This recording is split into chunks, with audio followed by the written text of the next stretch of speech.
آزاد عدلیہ ہی کر سکتی ہے۔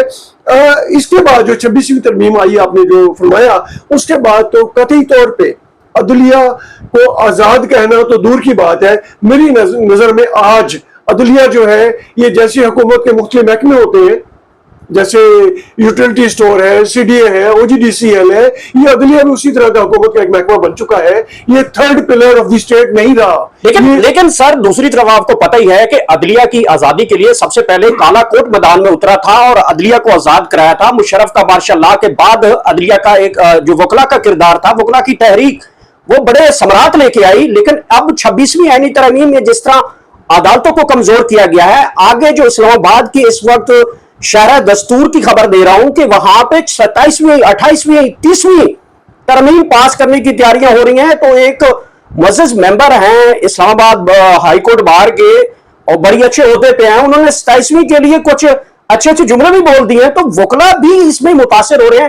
کیوں نہ آپ لوگ وکلا جو ہے وکلا تحریک کا آغاز کریں، عدلیہ کی آزادی کے لیے رول کریں، قانون کی پاسداری ہونی چاہیے، عام آدمی کو انصاف قانون ملنا چاہیے۔ آپ ٹھیک کہہ رہے ہیں، وکلا میں بھی کافی بڑے پیمانے پہ جو لوگ ہیں، جو لیڈرز ہیں، بار لیڈرشپ ہے، وہ کافی بڑی پیمانے پہ کمپرومائز ہوئی ہے۔ اور وہ بھی ظاہر ہے جو بالادست طبقات ہیں وہ جانتے ہیں کہ کیسے کس کے منہ کا لڈو کا سائز کتنا ہے، کس کو کیسے انہوں نے اکوموڈیٹ کرنا ہے۔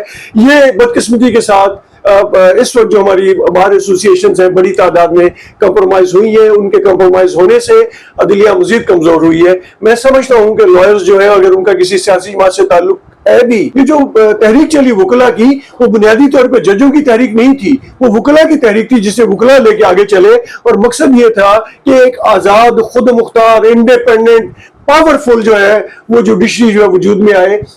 ہم کیوں کہتے ہیں کہ آزاد عدلیہ ہونی چاہیے؟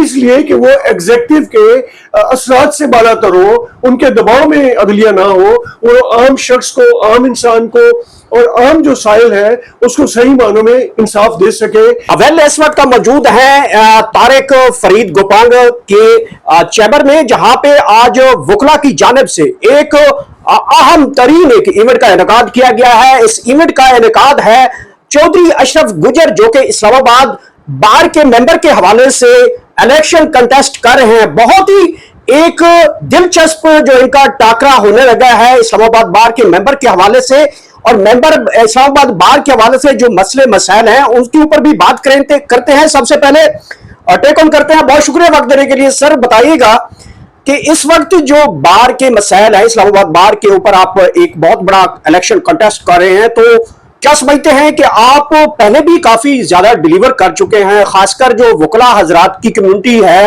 ان کے لیے آپ کے جو مسئلے مسائل ہیں اس کے اوپر کافی زیادہ آپ نے انیشیٹو لیے، کافی زیادہ آپ نے لوگوں کے مسئلے حل کیے، تو اس بار جو ہے آپ کیا کریں گے؟ اور ابھی تک جو سمجھتے ہیں کہ اسلام آباد بار ہے اس کے اندر کیا کیا خامیاں ہیں جن کو آپ درست کریں گے؟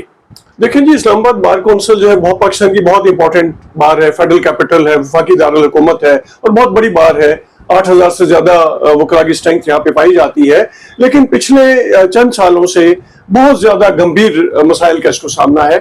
پہلے یہ ایفٹ مرکز میں تھی، وہاں پہ کافی عرصے سے چونکہ طویل عرصے سے ایک سیٹ اپ بن گیا تھا، لیکن جب یہاں پہ نئی جگہ شفٹ کیا گیا تو قطعی طور پہ وکلا اور پبلک عوام الناس کی ضروریات کا خیال یہاں پہ نہیں رکھا گیا، اور وکلا جو ہے وہ در بدر ہو گئے، نہ وکلا کو چیمبر ملے۔ چیمبر کے لیے 2006 میں جب میں ڈسٹرکٹ بار کا پریزیڈنٹ تھا، میں نے ایک پلاٹ الاٹ کروایا تھا اس وقت کی حکومت سے 40 کنال کا، اس کے اوپر چیمبر تعمیر ہونے تھے، لیکن پچھلے 16 17 18 سال میں کسی نے اس کی تعمیر کی طرف توجہ نہیں دی۔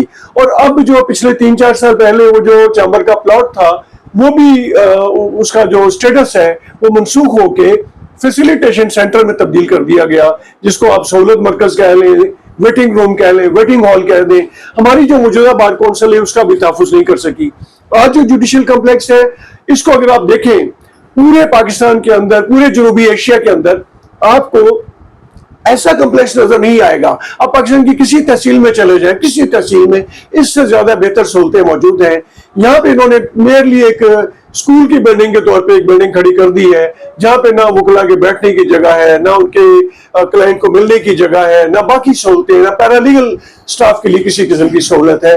تو قطعی طور پہ ہماری جو بار کونسل ہے पिछले जो माजी के साल गुजरे उनमें कथित तौर पे परफॉर्म नहीं कर सकी, डिलीवर नहीं कर सकी, जिसकी वजह से वकला रुसवा भी हो गए। वकला जो है बल्कि बहुत बड़ी तादाद में, एक दोस्त बता रहे थे कि शायद 2-2.5 हज़ार की तादाद में वकला जो है वो यहाँ से वकालत छोड़ के दूसरे शहरों में जाने पे मजबूर हो गए। और फिर यहाँ पे कोई कंड्यूसिव एनवायरनमेंट नहीं है उनका जो एक फाइनेंशियली एक एस्पेक्ट है माली लिहाज से, जिसमें वो सर्वाइव कर सके अपनी और अपनी फैमिली की जरूरियात पूरी कर सके, उसके लिए भी कोई उन्हें मुनासिब माहौल दस्तयाब नहीं है। और फिर साथ साथ जो मेल प्रैक्टिसेस आ गई हैं जो बार के मुंतखब अहदेदारों में और अदलिया में भी हमें बहुत सारी ये आवाजें सुनाई देती हैं कि वहां पर बहुत सारे मसाइल पैदा हो गए हैं, जिससे बराह रास्त बार ने चेक करना होता है। बार कौंसिल कथित तौर पे उसमें नाकाम रही, जिसकी वजह से साइलिन का भी नुकसान हो रहा है और वकला और पब्लिक को बुरी तरह मुतासर हो रहा है। लेकिन चौधरी साहब, आपने देखा है कि हालिया जिस तरह की 26वीं यानी तरमीम पास की गई है, उसके बाद लोगों का जो ट्रस्ट ऑफ बिल्ड था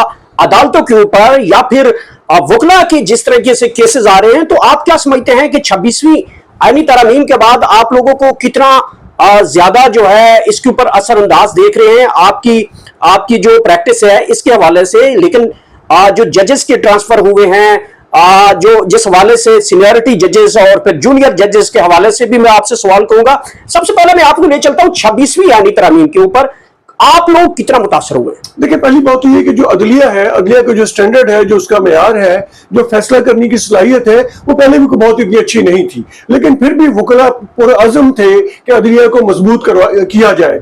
ये जो तहरीक चली वकला की, वो बुनियादी तौर पर जजों की तहरीक नहीं थी, वो वकला की तहरीक थी जिसे वकला लेके आगे चले। और मकसद ये था कि एक आज़ाद, खुद मुख्तार, इंडिपेंडेंट, पावरफुल जो है वो जुडिशरी जो है वजूद में आए। हम क्यों कहते हैं कि आजाद अदलिया होनी चाहिए? इसलिए कि वो एग्जेक्टिव के असरात से बालातर हो, उनके दबाव में अदलिया ना हो, वो आम शख्स को, आम इंसान को और आम जो साइल है उसको सही मानों में इंसाफ दे सके, जो उसका हक बनता है उसको उसका हक दिलवा सके, और आइन में दिए गए जो फंडामेंटल राइट्स हैं, जो बुनियादी हुकूक हैं, उनको उनकी फराहमी यकीनी बना सके। वो आजाद अदलिया ही कर सकती है।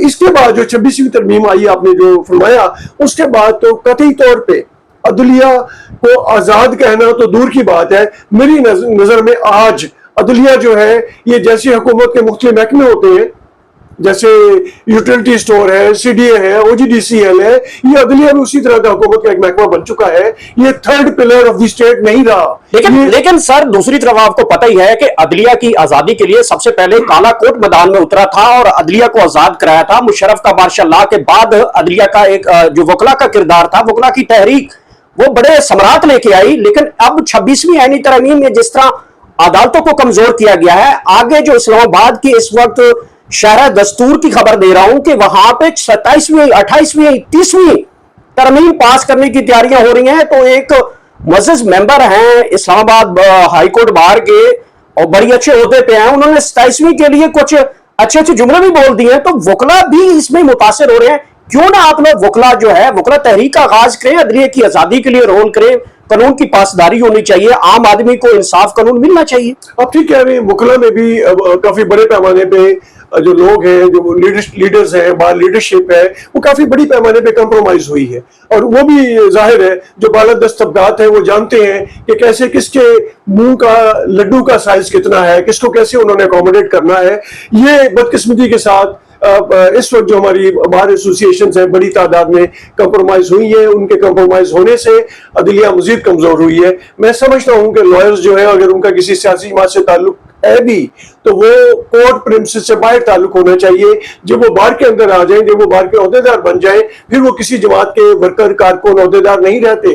वो एक वकील होते हैं और वकील को आइन की बालादस्ती के लिए काम करना है, आइन की सुप्रीमेसी के लिए काम करना है। उन्हें किसी मखसूस सियासी जमात का आलाकार बनके या कारकुन बनके उन्हें फराइज सरंजाम नहीं देने, जिसकी तरफ आपने इशारा किया। ये बदकिस्मती के साथ मैं बिल्कुल कहता हूँ कि है, और इन्हीं लोगों ने, इन्हीं अनासर ने ये इसे कमजोर किया। जहां तक आपने कहा कि बार के किसी ओहदेदार ने कहा कि 27वीं तरमीम, बार के ओहदेदार का कोई मैंडेट नहीं बनता कि वो इस तरह की 27वीं 28वीं तरमीम की बात करे। मैं समझता हूँ कि ये भी वो जो कंप्रोमाइज बार्स हैं उसी का शाखसाना है। फिर आप लोग जैसे प्रोफेशनल वकील हैं और हमेशा लॉयर्स कम्युनिटी के हकूक की बात करते हैं, तो आप समझते नहीं कि शारा दस्तूर इस वक्त काले कोट का इंतजार कर रही है, वकला तहरीक का आगाज करें? देखिए, शारा दस्तूर हो या कोई और शारा हो, वो इस्लामाबाद वफाकी दारुल हुकूमत की शाराएं हो या पाकिस्तान के दीगर इलाकों की शाराएं हो, हमें वकला जो है ये अमीन है अदलिया की आज़ादी के, वकला अलंबरदार है सुप्रीमेसी ऑफ कॉन्स्टिट्यूशन के, इंडिपेंडेंस ऑफ जुडिशरी के। वकला को हर सतह पे, किसी तहसील बार हो, जिला बार हो, हाई कोर्ट बार हो या पाकिस्तान बार हो, हर सतह पे लॉयर का पहला जो मैं कहूँगा दूसरे लफ्जों में जिम्मेदारी बनती है, या मुझे ये भी कहने दें कि जो उसका हल्फ बनता है, जब वो वकील बनता है, जब वो लाइसेंस लेता है, तो वो लेता है Pakistan bar council and practitioners act के तहत लेता है, और उसके तहत हम पे वाजिब है कि हम आइन के मुहाफिज के तौर पे काम करें, आइन को प्रोटेक्ट करने के लिए काम करें। जब हम आइन की पासदारी का हम हल्फ लेते हैं, अहद करते हैं वकील बनते हुए, तो फिर हम पे वाजिब है कि कोई भी ऐसा इकदाम अगर होता है जिससे आइन सबड्यू हो, आइन कमजोर पड़ जाए, और आइन कमजोर पड़ जाए तो अदालतें कमजोर पड़ जाए, हर वकील पे वाजिब है कि वो आइन की सरबुलंदी के लिए, अदलिया की आज़ादी के लिए वो अपना रोल अदा करे। और मैं समझता हूँ कि ये सोच बारों में, वकला में हर सतह पे पाई जाती है, और ये सिलसिला आगे इंशाअल्लाह ताला चलेगा, और वकला अपनी इस जिम्मेदारी को हर हाल में पूरी करेंगे आइन के तहफ्फुज़ के लिए, अदलिया की आज़ादी के। बहुत बहुत शुक्रिया। हमारे साथ चौधरी अशरफ गुजर साहब हमारे साथ मौजूद थे। गुफ्तगू